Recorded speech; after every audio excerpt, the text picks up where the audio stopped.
TV पर रामायण देखकर रावण मतलब अरविंद त्रिवेदी बहुत भावुक हुए। क्या? तुझे कैसे पता? हेलो ऐप से। देख, ये है हेलो ऐप। जैसे ही आप हेलो ऐप डाउनलोड करते हो, ऊपर सर्च बार में हेलो ट्रेंड्स मिलेगा, जिसमें सभी ट्रेंडिंग न्यूज, वीडियोस, आर्टिकल्स मिलेंगे। उससे आप डे टू डे इन्फॉर्मेशन से अपडेट रख सकते हैं। ये तो बहुत अच्छा ऐप है। मैं अभी डाउनलोड करके खुद को अपडेट करती हूँ। सास बनी डंडे वाली भूत। शिखा की नई नई शादी हुई थी। उसका मायका और ससुराल दोनों कानपुर में ही थे, इसलिए उससे मिलने उसके भाई अक्सर आते जाते रहते थे। ये बात शिखा की सास मीना को बिल्कुल पसंद नहीं थी। मम्मी जी, आज राहुल भैया आ रहे हैं। कौन? तेरे चाचा का लड़का? जी मम्मी जी। अरे पर वो तो दिल्ली में रहता है ना? हाँ मम्मी जी, उन्हें कल सुबह दिल्ली के लिए निकलना है, तो वो आज मुझसे मिलते हुए कल सुबह यहीं से निकल जाएंगे। हमने तो धर्मशाला खोल रखी है ना। कुछ कहा क्या मम्मी जी? मैंने कहा हाँ हाँ, आने दे तेरे भैया को, जमकर खातिरदारी करेंगे।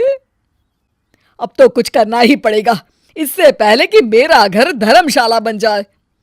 ये कैसी बातें कर रही हो मीना? सच ही तो कह रही हूं। अभी इसकी शादी को साल भर भी नहीं हुआ और आए दिन इसके घर वाले आ धमकते हैं। अरे तो क्या हुआ, वो इसी शहर में रहते हैं तो हाल चाल लेने आ जाते हैं। इस बार मैं उनका हाल और चाल दोनों ही बिगाड़ दूंगी। अब बहुत हो गया जी। अरे ये कैसी बातें कर रही हो? हे भगवान, बस आप तो देखते जाइए। शाम को राहुल आता है। नमस्ते आंटी, कैसे हैं आप लोग? हम लोग तो ठीक है, तुम कैसे हो बेटा? मैं भी अच्छा ही हूँ आंटी। बस आज रात के बाद नहीं रहोगे। चलिए भैया, मैं आपको हमारा घर दिखाती हूँ। रात में खाने के टेबल पर शिखा, रोहित कहीं दिखाई नहीं दे रहा। जी भैया, वो ऑफिस के काम से बाहर गए हैं, कल शाम तक आएंगे। अच्छा अच्छा। बेटा, क्या तुम भूत प्रेत में मानते हो? नहीं नहीं आंटी जी, पर अचानक आपको ये ख्याल कहाँ से आ गया? पता नहीं क्यों, कभी कभी मुझे लगता है जैसे रात के समय बैठक में कोई घूमता रहता है। ये आप क्या कह रही हैं मम्मी जी? हाँ, तुम लोग घबरा ना जाओ, इसलिए मैंने आज तक इस बारे में कुछ नहीं कहा। ये आपका वहम होगा आंटी जी, ऐसा कुछ नहीं होता। हो सकता है। चलो अब मेरा सोने का टाइम हो गया है तो चलती हूँ मैं। शिखा बेटा, राहुल के सोने की व्यवस्था वहीं दीवान पर कर देना। जी पापा जी। अब चलिए भी। अच्छा, तो बैठक में सोने वाले हैं साहबजादे। क्या बड़बड़ा रही हो? कुछ नहीं, आप सो जाइए।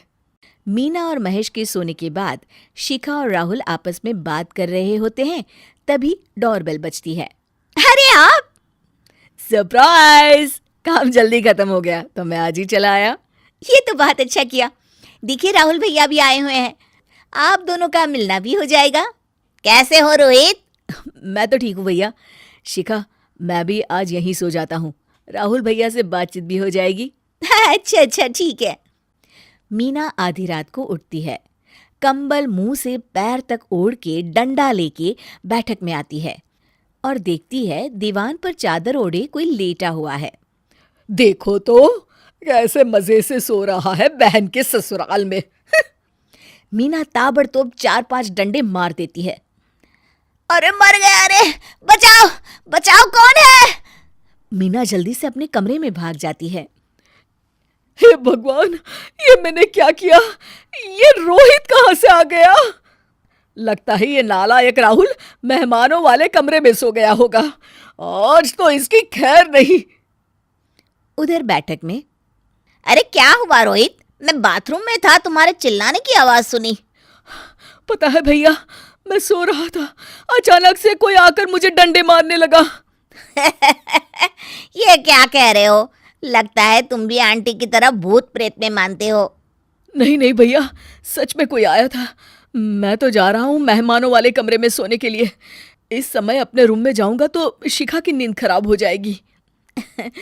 ठीक है भाई, जाओ तुम, जहां तुम्हारा भूत डंडा लेके ना आ सके। थोड़ी देर बाद मीना कंबल ओढ़ के डंडा लेकर मेहमानों वाले कमरे में पहुंच जाती है। वो बिस्तर पर सोए रोहित को फिर डंडों से मारने लगती है। अरे मर गया, अरे मर गया। तू भूत प्रेत में नहीं मानता ना, ये ले अब डंडे खा। हैं? ये तो माँ की आवाज है। रोहित कंबल खींच देता है। बेटा तू। अरे ये क्या कर रही हो माँ? मार मार के मेरा भरता बना दिया आपने। माफ कर दे मेरे लाल, मैंने तो तुझे ही मार मार के लाल कर दिया। मैं तो उस राहुल के बच्चे को सबक सिखाना चाहती थी। राहुल भैया को? हाँ बेटा, मुझे लगा अगर उसे डंडे मारूंगी तो शिखा के मायके वाले यहाँ आना छोड़ देंगे। हे भगवान, माँ ये घर शिखा का भी है, उसके घर वाले जब चाहे आ सकते हैं। हाँ बेटा, आज मुझे भगवान का इशारा समझ में आ गया। मैं कितना गलत करने चली थी और अपने ही बेटे को चोट पहुंचा दी। अब चुपचाप जाके सो जाओ माँ, और किसी को कुछ बताने की जरूरत भी नहीं है। शिक्षा दूसरों का बुरा चाहने वालों के साथ भी बुरा ही होता है।